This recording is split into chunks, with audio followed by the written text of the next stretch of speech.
Hey,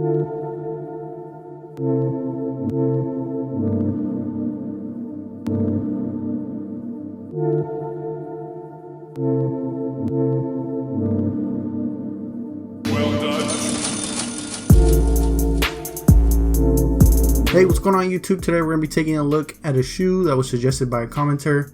Dustin Tan suggested I review the gray New Balance 574. Now this shoe retails for $85 and they come in tons of colorways for you guys to choose from. We're going to be taking a close look at the upper, the midsole, and outsole. And lastly, we're going to be seeing how these hold up on feet. So let's get into it.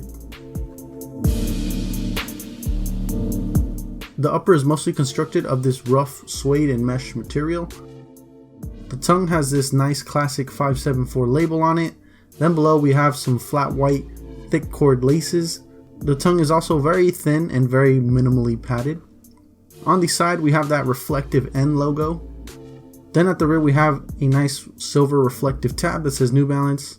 Below that we have the gray heel stabilizer with another New Balance logo. Moving on to the midsole and outsole, the midsole is mostly made out of this white EVA foam. The heel has additional support in the form of this gray end cap padding. It provides additional cushioning and stability. The rubber outsole has this very rugged trail-like tread pattern with the New Balance logo at the heel. Lastly, the shoe does feature a removable insole. It's this thick green foam that has a bit of an arch. So all that combined should be a pretty comfortable experience on feet.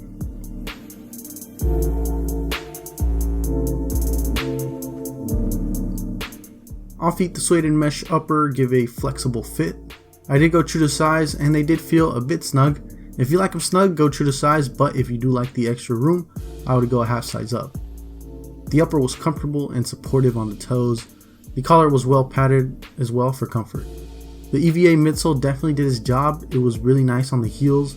I'm a big fan of the EVA foam midsole that shoes like this one have. Other shoes that have a similar midsole are shoes like the Puma Roma and the Nike Cortezes. You just can't go wrong with that EVA foam midsole. I know when it has that type of midsole that it's going to be a comfortable shoe. Surprisingly, this shoe was made for the price conscious consumer. They took the successful 576, they did some cost cutting, overhauling, and simplification, and then they ended up with the 574. They also introduced brighter colorways with the model, and it quickly grew in popularity to the shoe that we know today. Overall, this is a great shoe.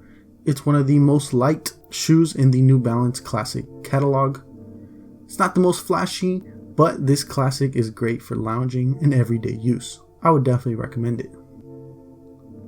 Link to the shoe can be found in the description. Like and subscribe if you enjoyed the video or found it helpful. Thanks for watching. Also follow me on